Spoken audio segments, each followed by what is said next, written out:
Boom. Here we are with the Caffeine Campaigns episode 1. Woohoo. We have Marcos Espinoza. That's right. All right. Nice He's work. the founder of side project Jerky. And we're gonna talk about the theme here of our most impactful growth/marketing failure, and what we learned from it, what we did different. So get us started, Marcos. Give us a background of who you are, how you got to where you are, and what you're working on. Absolutely. My name is Marcos Espinoza. I'm the founder of Side Project Jerky, which, as the name would suggest, is a side project that I'm trying to make a full-time project. Started the brand kind of on a whim. A friend of mine was making jerky instead of cookies at Christmas. And back in 2012, I can't believe it's been 10 years, I was in business school and I realized that there was kind of a void in the marketplace for artisanal beef jerky or small batch jerky. So I realized that I could use my network of chefs. I'm involved in the Philly food scene here. All right. Go Eagles. Go Eagles. And create some pretty killer jerky flavors and also brand it so it looks a lot different and feels a lot different than your standard gas station jerky brands. So the goal really in the mission was to elevate the jerky and make it a better than luxury / lifestyle product. Okay. All right. And you guys have subscriptions, right? So we do subscription service, we do direct to consumer, and we also wholesale. So Okay. we've got a couple of different sales channels. At the moment, we're in about 300 doors that are specialty boutique. We launched in Wegmans at the beginning of the year, and you can always find us at, thank you very much, you can always find us at sideprojectjerky.com. All right. And you know what? I was on your website the other day, and the faux flavor. Yes. That is really interesting. So, just curious, how do you get the flavors, and what's the whole process to getting these artisanal flavors? Yeah, well, so it's we start with the kind of best quality beef. Mm-hmm. We do not use grass-fed beef, and that was just more of a kind of a cost decision and a food miles decision. The co-packer we work with said he could absolutely source grass-fed, but he would be sourcing it from Australia. Ooh. Doesn't really make a whole lot of sense to fly over rounds from Australia just to make jerky. Yeah. And so we still we use pastured beef. It's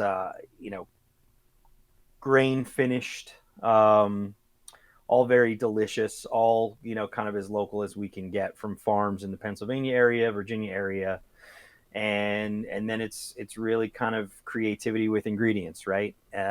We have clean labels across the board. The pho flavor in particular that you're talking about is a kind of proprietary spice blend. You might be able to reverse engineer it if you look at the back label because all the ingredients are printed on there. But if you are unfamiliar with the Vietnamese noodle soup that shares the same name, it's basically a big bowl of rice noodles, beef broth, and just a kind of a beautiful sort of kind of umami bomb of star anise, cardamom, Thai basil, lime juice, sriracha. It's really, it tastes exactly like the noodle soup if you've had it before. If you've not, then it's just a wildly unique jerky flavor. Yes, it sounds like it. I just want to talk about it real quick because I want people to understand how unique and pro these flavors are. So imagine biting into noodle soup in jerky. Man, amazing. Yeah. All right. So that's Marcos, and the goal of the BC's podcast is really to help others that are in the same position as you, coming behind you, before you, and just to learn. So we all make mistakes, and we learn best from our mistakes rather than from our successes, because we just keep going versus teaching us. So I always want to talk about what would you say is your most impactful failure, mistake, whatever you want to call it, when it comes to marketing and growing side project jerky. And we want the juicy details, so don't leave anything out. Well, I'll full transparency. There's been a lot of them, Yeah. and really, I think the probably the biggest failure since the inception of the company is trying to work full time and also trying to have this as a side project, right? And so we can talk about many more failures, but for me personally, and my risk profile is a little bit different, right? I've got a couple of young kids. Actually, they're not so young anymore, Mm.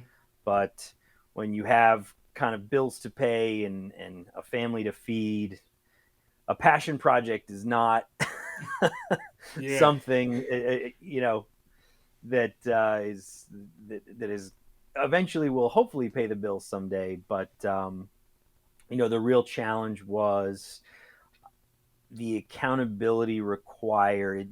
I would say that when I started out, I was definitely very hungry, but having a kind of fallback, right, in a full-time job made things a little bit kind of easier to say, oh well, I'll get to it tomorrow, or I'll, it's this can wait.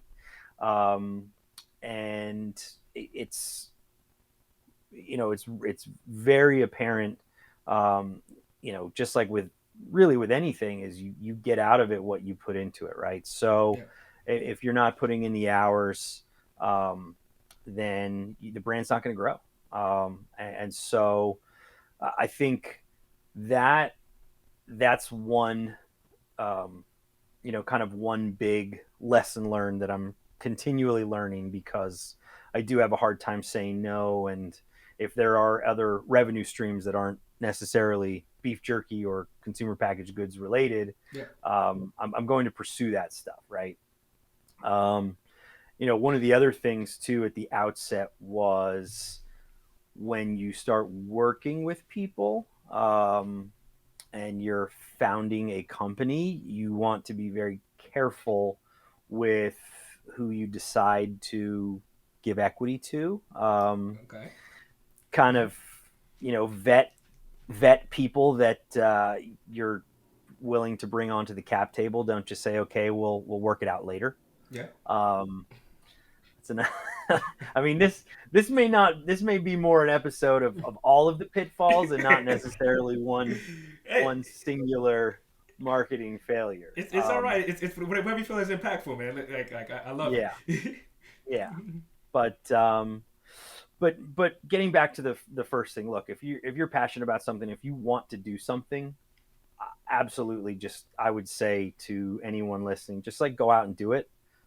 Try it out, right? The worst that can happen really is it just doesn't work out. But the best that can happen is you wind up with a killer brand that people love, Hmm. and you're still kind of doing this 10 years later, and there's ups, there's downs, there's everything in between. But it is very rewarding, right? I mean, um, and you have your own thing. So that's I'm not here to kind of speak doom and gloom on pursuing whatever that passion project is you want to do.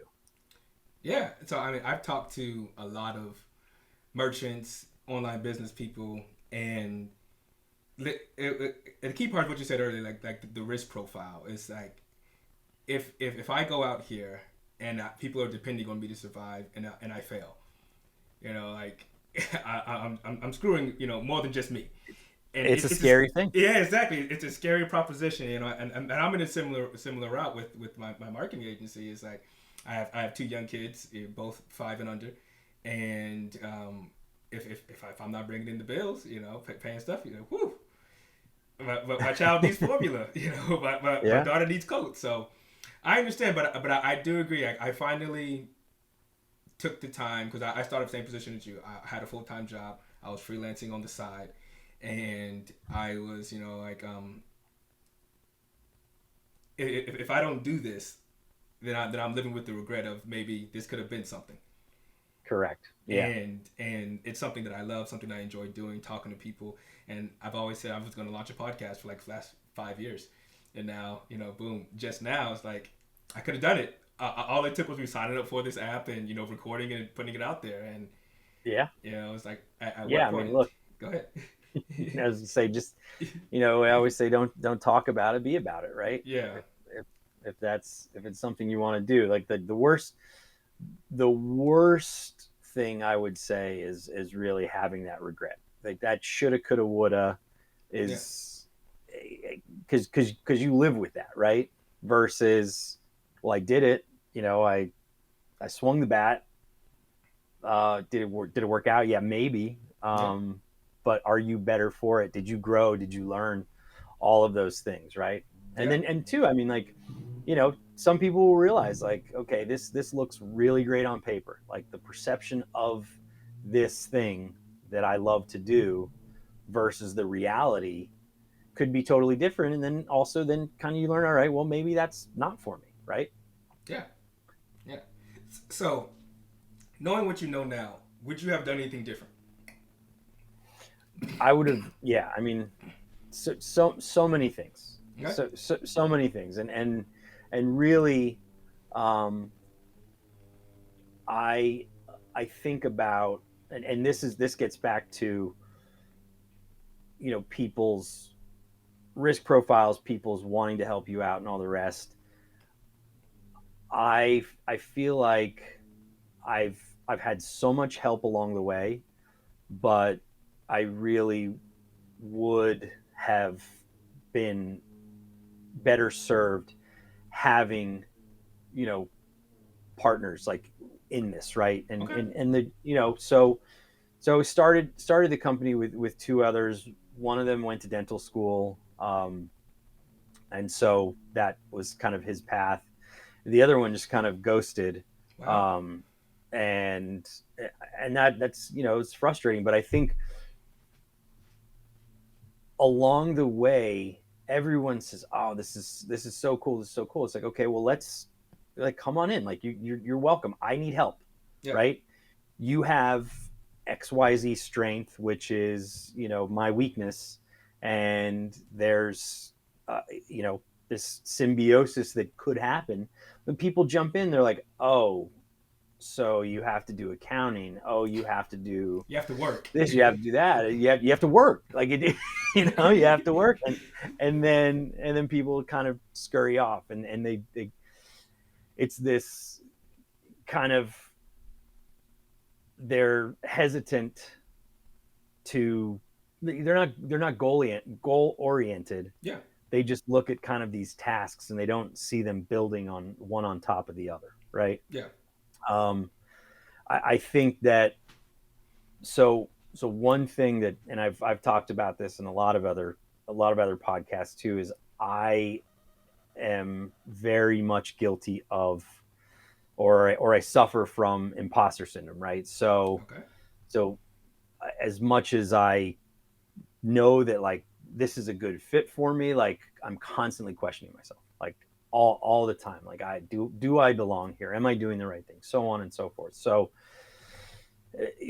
that what winds up happening when you get sucked into that sort of kind of vicious cycle is like, oh shit, like, maybe this isn't cool, or maybe this, someone else is doing it better, and or everybody knows much more than me, right? And if I kind of look back at the outset of the company, I was one of very few that was pushing this artisan jerky, right? Yeah.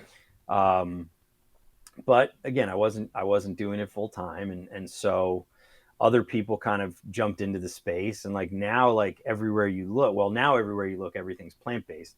But there's so many more companies, and it was kind of a crowded space to begin with. So Yeah. um I don't know that I can kind of change, like, what's at my core, but I feel like I think I would have believed in myself a little bit more, kind of knowing what I know, and like, just believing in myself would have, I think, been a lot more helpful for, or been a lot helpful for the brand. No, I mean, I definitely understand that. Like the world's gotten so big that there's competition for everything. People like to say there's no new ideas under the sun. Somebody's doing it, so it doesn't matter. I was talking to a business person the other day, and they were like, with almost 7 billion people on Earth, and all you need is like 10,000 of them to have a good business. Like there's plenty of opportunity. It's plenty of stuff to go around. Right. Yeah. So it's kind of like a just do it sort of thing, Yeah, right? And if this person doesn't like your product, then there's probably 100 more that will, yeah. Go out there, put yourself right? out there, get your story out there, and that's something I found as well. Is like with the world of social media nowadays, like people care less about the product and more about the founder. So Yeah. putting yourself out there. I know like you're big on TikTok. He does a lot of recording. Everybody go follow him, and it's like people can identify like, hey, I love the guy, I love the story, love the family. I'm gonna buy it just because I like him. Yeah. And a lot of founders they don't value enough of the authenticity. When I talk to startup founders in the CPG space and the SaaS space, I say, your first 100 customers are going to come from your audience. You getting out there, putting your story, talking about your project, and people are like, oh snap, I love this guy. What is he doing? Yeah. Yeah. So like that imposter Yeah. That's syndrome, it's tough, but it's like you said, just do it, and yeah. it'll sort of heal itself by like, you know what, I'm out here, I'm doing this. Not everybody likes it, but there's enough people that like me to validate the situation. Yeah. Yeah. Confidence is a funny thing that way. It is. Um, but yeah, I mean, I would say I'm incredibly confident, but somehow, some way, I wind up feeling like I don't belong. Yeah, I understand. I understand. All right. Anything else that you think is impactful, or you feel like that's the main story of like just do it and just believe in yourself? Yeah, look, I mean, again, like there are, if if you're making a pivot, right? I mean, I spent the past 20 years in the engineering and construction business, right? Yeah. So I know that stuff cold like the back of my hand, Yeah. right? Consumer packaged goods, e-commerce, marketing, all of those things, I don't know. I mean, there's so many like technical aspects of it, right? So I could, easily put together a social media post, or um, I can edit video. I can do like all of these things, like, because that's another hobby of mine. But it's I don't know them how I should know them, right? Yeah. But the only way to learn any of these concepts is to just, again, just you do it, you mess it up, you do it again. Um, so I have a friend who is big DIY person, right? Yeah. And he does good work, and I'm not the DIY guy. I wouldn't say I'm not handy, but it's just not something I enjoy, Yeah. right? But he told me one time, I said, wow, this is amazing. Like, you tiled a whole kitchen, and you redid this and redid that, and he said the first thing you have to come to terms with is that you're going to fail out of the gate, because you're not a you know tile person, right? Or you're not a mason or a plumber or an electrician. Yeah. Now, like, there's YouTube tutorials, and there's all of this other stuff, but that's not necessarily going to solve your problem, especially at the outset. But I guess really what is separates kind of the doers from the talkers, or the people that want to do it and the people that actually do it, is like, they you have to just come to terms with, and be at peace with really failing at everything that you've never done before, tried before, right? Yeah. Speaking of TikTok, there's like this whole like speech that this guy goes on, right? So you can use the TikTok sounds, but one of the things that this guy says is he's like, have you ever seen a baby swing a hammer? Right? I mean, no, Valid. right? No, And you like we're haven't. like, no, but you learn, like, it's, the learning curve and the process is a little bit different as an adult because you're more aware, Yeah. right? But baby, like, okay, I'm gonna eat with my hands, and then I'm gonna use a spoon, and now I can, and then I'm gonna learn knife skills. Now I can feed myself, right? Yeah. So, but that first bite of food when you're a kid, right? It goes like right in your face. Yeah. It It does. doesn't even go in your mouth, It right? does. It's like, you watch your In kids, the hair, the phone, everything. yeah, right, right. But eventually, you get the food in your mouth, Yeah. and but the baby's okay with it. Like, you kind of almost have to be like an infant, like approach things with a curiosity and a willingness to not get it right the first time.